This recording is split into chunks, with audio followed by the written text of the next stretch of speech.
Байгаль орчин аялал жуулчлалын яам.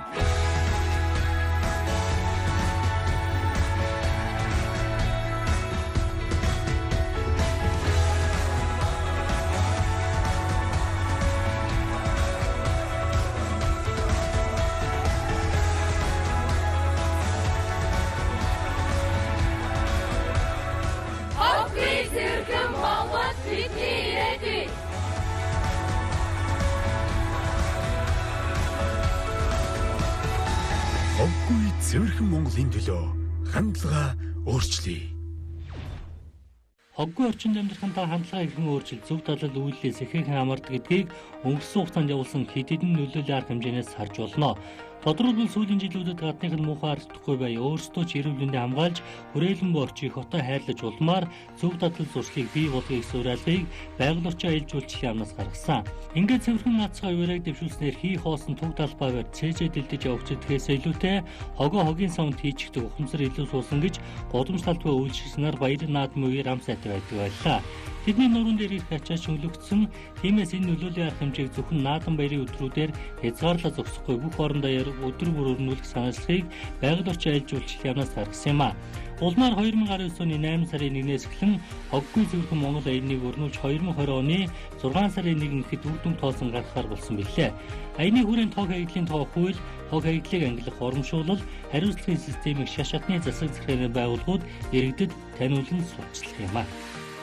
Ерөнхийдөө бол энэ аяны зорилго байгаль орчны яамнаас хандлага өөрчлөлтийн аяны өндөр хийж байгаа нэг том чухал ажил байгаа. Тэгээд хоггүй цэвэр Монгол аяныг нийслэл болон улсын хэмжээнд зарласан.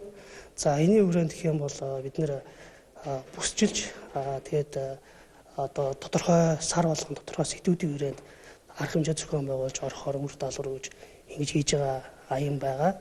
За аянаар бол мэдээж хог хаягдлын тухай хуулийг сурталчлах тэгээд бусад одоо дагалдах хууль дүрмжруудыг бусдад илүү таниулах, арт иргэд хэрэг аж ахуйн байгууллагуудыг илүү өргөнөөр хамруулах мэдээж хоггүй цэвэрхэн Монгол болохын төлөө энэ аяныг хэрэгжүүлсэн. За энэ аян хэрэгжиж эхэлснээс бол ямар үр дүн өнгөрсөн жилийн 3-4 сараас харахад бол нэлээд үр дүнтэй байгаа ажил.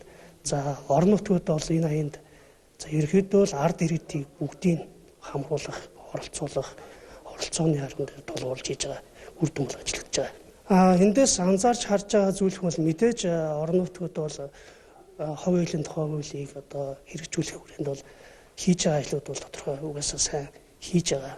Шинэлэг санаа гэх юм бол мэдээж бид нэр гилбортоор татгалзсан, гилбортны хэрэглээ хорьсон байгаа. Энийг илүү сурчилж байна. Энэс илүү татгалзаж байна. Мөн тухайн орчиндөө эрүүл амьдрах зорилгоор одоо жишээл Зарим аймагуд жишээл Шарилжгүй аймаг гэж аян гарах жишээтэй. Бусад нүүн анзаардгүй байсан, орхидуулдгүй байсан асуудлууд бас илүү орж байгаа бол бас үр дүнтэй болж байгаа гэж харж байгаа. Зөвхөн аяны хүрээнд аймагуд бол хог хаягдлаа өөрсдөө цэвэрлээд ангилахаас гадна яамнаас мөн хог хаягдлыг бол одоо хувцсар сав боглоо дахин ашиглаж болох үс бүтээгдэхүүнүүдийг хог хаягдлыг компрессорлох тоног төхөөрөмжтэй тэднийг ахиж одоо дахин ашиглах боломжоор хангах тоног төхөөрөмжүүдийг бол аймгийн байгаль орчны газруудад бол хүргэлээд өгöd байгаа. Тэгэхээр энэ бол бас мөн давхар тэнэг тоног төхөөрөмжийн асуудлуудыг бас давхар шийдэж явж байгаа гэж ойлгож байна. Байгаль орчин аялал жуулчлалын яам.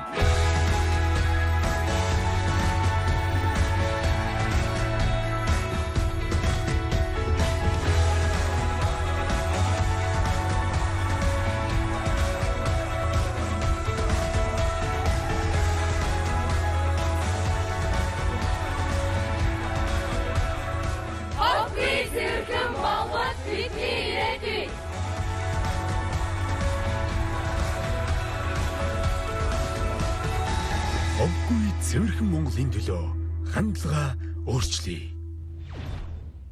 Нийслэл Улаанбаатарыг утаанаас салгах арга хэмжээг засгийн хамтрын хэмжээнд бодлого гарган явуулж байна. Харин үүний дараагийн нэг алхам нь тоош ороогүй хоггүй цэвэрхэн орчин байх явдал болсон юм а. Улмаар хотод хог ангилын ялгах үйлдвэрийн тоог нэмэхэд салбарын анхаарлаа хандуулж, улмаар энэ арга хэмжээг хөдөө орон нутагт хандуулахар болсон билээ. Ингээд өнгөрсөн онд гэхэд 8 аймагт хуванцар хог ботлогч, пресслэгч машин хүлээлгэж өгсөн. Хуванцар хог хаягдал орон нутгаас 2 дахь шатлалын бүтээгдэхүүн боловсруулах үйлдвэрт эрэхтэй овор хэмжээтэй учраас тээврийн зардал өндөртэй байдаг байна. Тиймээс орон нутгаас Улаанбаатар хот руу оруулж ирэх үйлчлэгийг эхлэх газар бараг байхгүй болж байгальд хаягдсан хэдэн жилээр хүсэн шинэхгүй орчны бохирдлын шалтгаан болдог байжээ. Тиймээс тээврийн зарлыг 5 дахин бууруулах хуванцар хог бодлогч бэрээслэгч аймагуудад төлөөлөл өгч эхэлсэн нийслэл хуванцар сав дахин боловсруулах 13 үйлдвэр 30 мянган тонн хог аягдлыг дахин боловсруулах хүчин чадалтаар үйл ажиллагаа явуулж байна. Гэхдээ Улаанбаатараас дахин боловсруулах хог аягдал ийм хэмжээгээр нийлүүлэгддэггүй учраас түүх эдийн дутагдалд ордог байсныг үүгээр мөнөх боломж бүрдэж байгаамаа. Байгаль орчин аялал жуулчлалын хог аягдлын менежментийг сайжруулах үүднээс олон ажил хийж байгаа. Нэг нь бол одоо бид хогны талаар ахис дэвшил гарын баг хог хайдаг болъё гэдэг бодлогыг хэвтэж байгаа. Ингээ хандлага өөрчлөлтийн одоо багц аяны хүрээнд одоо цэвэрхэн наадцгаа цэвэрхэн шинэлцгээ одоо бид хоггүй цэвэрхэн Монголын төлөө одоо өнгөрсөн оны 7 сараас хойш Монгол орон дээр ажиллаж байна. За энд гарч ирсэн хүндрэл бол хогийг ангилан ялгадаг, боловсруулдаг хувийн хвшлийн үйлдвэрүүд маань одоо өөрийгөө аваад явахд хүндрэлтэй байна. Тэр нь Улаанбаатар хот төв сүрэн газар үйлдвэрүүдэд байгуулсан орон нутгаас түүхийдээ ингээ авчирхад овор хэмжээтэй өртөг зардал өсдөг учраас хог бололдгийг хаягдаад боловсруулахдаггүй одоо байгаль бохирдуулаад байна гэдэг хүсэлтүүд байсан. Одоо цаашч байна. Ийм үднээс бид эхний ээлжинд одоо 8 аймагт пресслэгч, бутлагч машинуудыг өгч байна. Ингэснээр тухайн аймагт одоо энэ чиглэлээр үйл ажиллагаа явуулж байгаа аж ахуйн нэгжүүд байгаль орчин аялал жуулчлалын газрын хяналтанд доор одоо энэ Мог пластик компанитай хамтраад тэндээ одоо хог аягдлаа цуглуулад, ялгаад, пресслээд, бутлаад хот руу ирэх болж байгаа. За ингээд энэ пресслэгчийг ашигласнаар одоо овор хэмжээ 5 дахин багасж байгаа гэдэг нь 5 дахин тээврийн зардал буурна гэсэн үг. Дээрээс нь мөн одоо бид 5 удаагийн ирээсийг нэг болгож байгаа. Энэ хэмжээгээр 4 удаагийн ирээсийн одоо шатхуун дизелийн түлш нөгөө нүс хүчлийн хий ялгаралт маань гэж буурч одоо уур амьсгалтын өөрчлөлт багч гэсэн хувь нэмэр оруулна гэж үзэж байгаа. За мөн байгаль орчин аялал жуулчлалын яамнаас эко төлбөрийн тухай хууль санаачилтаа явж байгаа. Бохирдуулагч нь илүү төлбөр төлдөг байна. Ингэснээрээ бид нэр одоо тухайн төлбөрөөс олсон орлогын 50%-ийг нь энэ хог аягдлыг одоо боловсруулдаг аж ахуйн нэгжид одоо хуулиар санхүүгийн их үүсвэрийг одоо баталгаажуулж хангах ийм боломжийг одоо бий болгох гээд явж байна. Хог аягдлыг давхар аягдлыг дахин боловсруулах шаардлагатай одоо түүхийдийг орон нутгаас бэлтгэн нийлүүлэх пресслэгч шахах төхөөрөмж болон бутлагч төхөөрөмж 8 аймагт нийлүүлж байна. Энэхүү ажлыг бол байгаль орчин аялал жуулчлалын яам орчны бүртлийг бууруулах үндэсний хорооноос зохион байгуулж хэрэгжүүлж байгаа. Манай компани бол энэ төслийг гардан хэрэгжүүлж байгаа Мог пластикч компани байгаа. За энэ ажлын ач холбогдол маань юу вэ гэхээр орон нутагт үүсэт байгаа давхар хог аягдлыг дахин боловсруулах боломжтой хог аягдлыг Улаанбаатар хотод үйл ажиллагаа явуулж байгаа дахин боловсруулах үйлдвэрүүдэд бэлтгэн нийлүүлэх одоо гол сул тал болоод байсан энэ тээврийн зардлыг бууруулах, овор хэмжээг бууруулах ийм ач холбогдолтой. Үндсэндээ овор хэмжээг бол 5 дахин бууруулна гэдэг маань тээврийн зардал 5 дахин буух боломж бүрдэж байна. Тэгснэр бол одоо орон нутагт ил задгаа хаягдж байсан, шатж байсан, хөрсөнд одоо булагдж байсан тэр хог хаягдлууд маань Улаанбаатар хотод ирээд дахин боловсруулах үйлдвэрүүдэд одоо түүхийдээ тэр нийлүүлэгдэх боломж бүрдэж байна гэсэн. Байгаль орчин аялал жуулчлалын яам.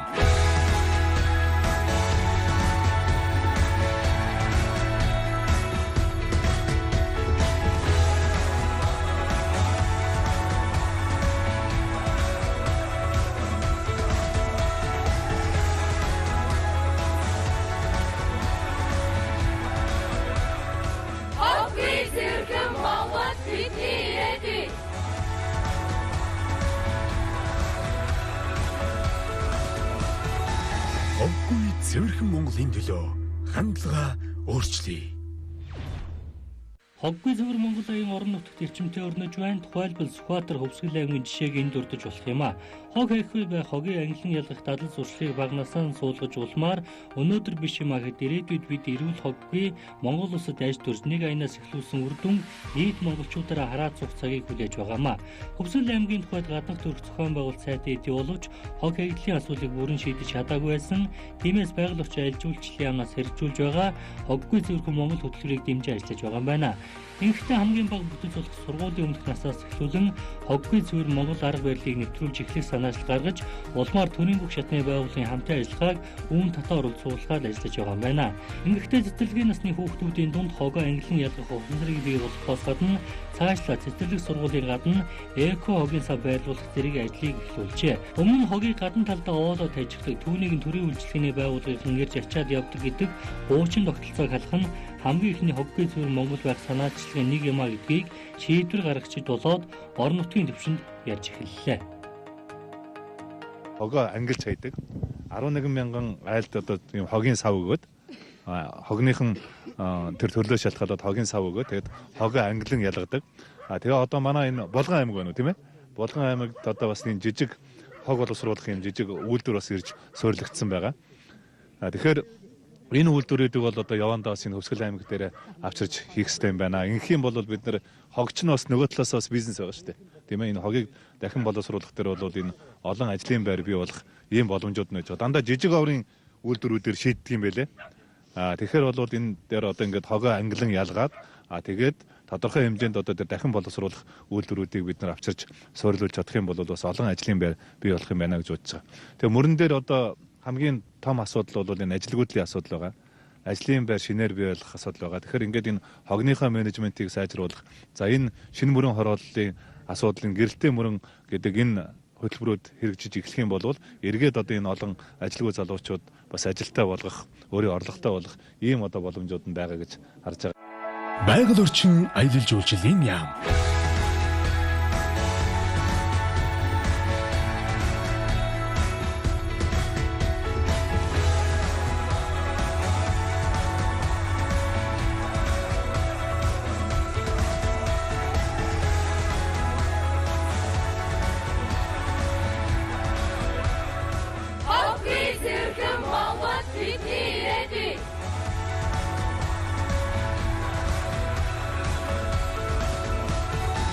Хоггүй цэвэрхэн Монголын төлөө хандлага өөрчлөе. Хоггүй цэвэрхэн Монгол байгаад хэд хэдэн арга санаачлах хэрэгтэй. Тухайлбал хогийг нэг зэгээс тээвэрлэн нөгөө зэгт өргөж улмаар эргээд байгаль тараахгүй цаашлаад өрсөнд аюул багтаагаар устгалд оруулах шаардлага мөн тулгамдж байна. Тиймээс Хөвсгөл аймгийн тухайд гэхэд автомашины шинжилэл чухал шаардлагатай байсныг эхнээс нь шийдэж эхэлсэн байна. Хэрвээ эргэн должингийн гаднах ангилан ялгсан хогийг дахин боловсруулах үйлдвэрт хүргэх, дахин боловсруулахдаггүй бүтээгдэхүүнийг хогийн цэг рүү тээвэрлэн аваачиж устгалд оруулах зэрэг тулгамдсан асуудлууд мөн үүнийг дагаад гарч ирж байна. Тиймээс байгаль орчин жуулчлалын яамнаас санаачлан хэрэгжүүлж байгаа Хоггүй Монгол наадмын дараагийн цуврал арга хэмжээ гэж хэлж болох энэ санаачлагыг 21 аймагт үлгэр дуурайл болгон хэрэгжүүлж байна. Хэрэгжиж эхлээд 5 сар орчмын хугацаа өнгөрч байхад эхнээсээ хогийн сав байгуулах ажил эрчимжиж улмаар иргэд нийтийн болон товл цэвэрлэгийн үйлчилгээнд өргөн бүрэлдэхүүнтэй хамрагддаг болжээ. Яг одоогийнх энэ хүчин чадлаар бол яг энэ мөрөө хотын өсний хэмжиж байгаа эрэлт хэрэгцээ хангалттай хүндрэлтэй байгаа. За хамгийн гол юм бид нар хог аяглалын менежментийг сайжруулах тал дээр бас ажлын хэсэг байгуулад төлөвлөгөө гаргаад ингэ явж байгаа. За эхний ээлжинд бол энэ 2013 онд Сумын орон нутгийн хөгжлийн сангийн хөрөнгө оруулалтаар энэ машинуудыг авч парк шинжилсэн. За энэс өсөөс парк шинжилгээг одоо 5 зил 130 чиглэлтэй зил 130 гэтэл 1970 онд ашиглалтанд орсон. Аль хэзээ нааглагдсан. Тэгээд урд тормоог авч хойд тормоог нөхөж явж ингэж л одоо хог хаягдaltaй тэмцэж байгаа. Харин одоо Сүхбаатар аймагт хог ангилан ялах болон хоггүй цэвэрхэн Монгол аяныг хэрхэн өрнүүлж байгаа талаар цөөн хэдэн баримт жишээг хүргье. Аймгийн хэмжээнд хог ангилан ялахаас гадна өөр давхар хэд хэдэн төрлийн арга хэмжээг давхар явуулж байгаа юм байна. Тухайлбал шарилжгүй Сүхбаатар аяныг өрнүүлж эхэлжээ. Хөл газрын ургамлыг устгаж үгүй хийснээр эрүүл хөрс бий болох боломжтой. Эрүүл хөрстэй байх нь хог хаягдал үүсгэхээс давхар хамгаалж улмаар эко орчин бүрдүүлэх том алхмын болгийг онцолж байгаамаа. Байгаль орчин аялал жуулчлалын яамнаас бол хандлага өөрчлөлтийн багц арга хэмжээний хүрээнд л хоггүй цэвэрхэн Монгол аяныг бүтэн жилийн хугацаанд зохион байгуулж байгаа.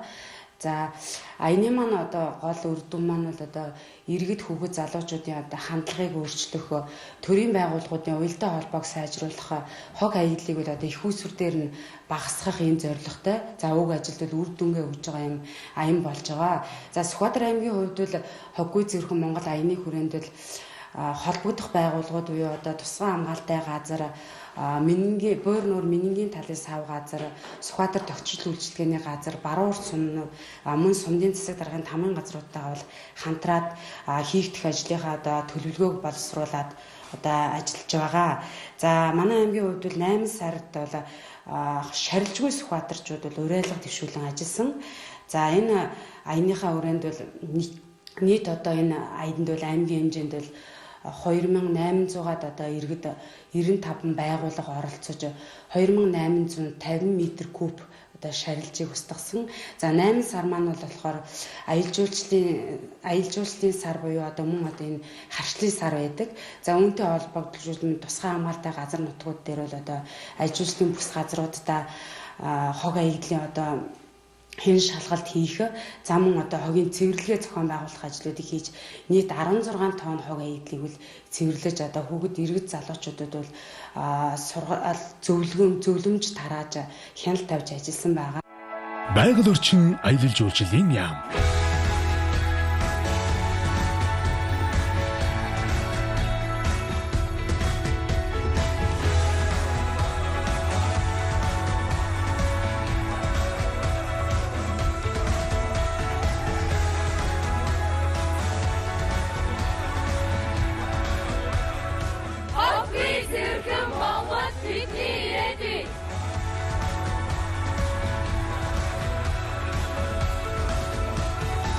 Хоггүй цэвэрхэн Монголын төлөө хандлага өөрчлөе. Аймаг сумбар өөрийн гэсэн хог хаягдал англи ялгаар хэмжээг ирмэгтээр явуулсаар байна. Тэгвэл хогийн цэг дээр хайсан хог эргээд байгаль задарч хогийн цэг дээр хүрсэн хэрнээ хог болох тохиолдол маш их байдаг. Тиймээс Сүхбаатар аймгийн тухайд ихэд хогийн цэгийн гаднах хашаа хаалтыг сэлбэж улмаар давхар далан хаалтыг бий болгосон байна. Үүнийг дагаад иргэдийн ухамсар дээшилж тархины хог нь багасж байгааг тэмдэглэж байгаамаа. Яг зориултын одоо лантвилийн одоо хогоо болдог юм 4 га газрыг одоо хашаатай хамгаалттай тог захилгаан камерын хяналттай пүүтэй юм төсөл хэрэгжихээр ингээд явж байгаа. Энийг бол одоо тэгээ 20 онд бол манай баруун урт хотын хогийн нэгдсэн цэг бол одоо нэлээд бас зэгцтэй ийм болоод явах юм дүр зураг харагдаж байгаа. Одоо манай энэ хогийн сав маань бол одоо бид нар яг энэ жил 3 янзын хогийн сав хийж тавьж хийж байгаа. За энэ бол нэг юу гэхээр яг хотын төвдөө за өнгө үзэмжийн юм бас араа дээр тийм ээ. Тэгээд энэ хоёр савандаа бол хоёулаа нэг 500 хил орчим багтаамж ордог. Тэгээ өдөртөө нэг өнжөөд нэг аваад тахад тохиромжтой. Тэгээ энэ бороо нарс салхих тийм ээ. Одоо шингэн одоо хогом хоёрдол ингээ хасгадаа шагаад байхгүй зориулттай. За эндээ бол уг нь зориулт нь бол энэ хуванцар сав болон цаасаа хэрзэх зориулттай байгаа. Тэгээ энэ бол яг иргэд маань бол бас тодорхой хэмжээнд дөнгөж тавьж эхэлж байгаа шүү суралцчаа. Тэгээ зарим үедээ хуванцараа хийж гисэн, зарим үедээ яг залхуур гэх юм уу энэ рүүгээ хогоо хийж гисэн юм асуудал байгаад байдгийг. Тэгээ энэ маань нийлдэлтэй багтаамж нь нэг тонн орчим 750 тонн орчим хогийн сав хийгээд хогоо ингээ түр хадгалах юм савтай. Хоггүй зөвөр Монголын энэ мэтээр түр үеэмшлийн байгууллагууд дор бүрний дэмжиж цаашлаад сум орон нутгийг хамарсан хөдөлгөөн хэлбэрт шилжлээ. Тухайлбал Цэнгэг усны нөөц байгаль хамгаалах төв, нийслэлийн аялал жуулчлалын газар, хог хаягдлыг дахин боловсруулах үндэсний холбоо, Улаанбаатар аялал жуулчлалын холбоо, нийслэлийн байгаль орчны газар, аялал жуулчлалын тур операторууд, аж ахуйн хөнгөн үйлдвэрийн мэргэжлийн байгууллагууд, хог хаягдлыг дахин боловсруулах үйлдвэрүүдийн төлөөлөл зэрэг байгууллагууд нэгдээд байгаамаа. Үүнээс гадна Монгол улсын ерөнхийлөгчийн ивэлдор хэрэгжүүлж буй англи хэлтэй залуу сүлбэрт хамартаж буй залуусын төлөөлөл, байгаль орчин аялал жуулчлалын яамнаас санаачилсан байгаль орчны боловсрол олгох ногоон паспорт эзэмшил сурагчид нэгдэн гол нуурын ойролцоо хэмжээний хуургаыг цэвэрлэж хогийн цэг төвлөрүүлэх ажлыг хийсэнгээд байгаль орчин аялал жуулчлалын яамнаас санаачилсан хоггийн Монгол хөдөлгөөн улам өргөжинд хэлсээр байгаамаа.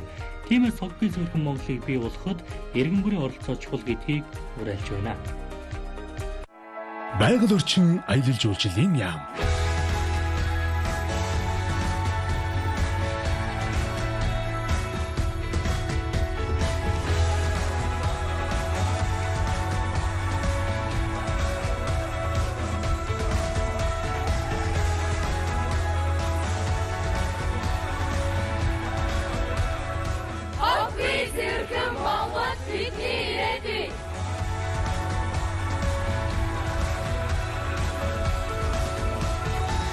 Хоггүй цэвэрхэн Монголын төлөө хандлага өөрчлөе.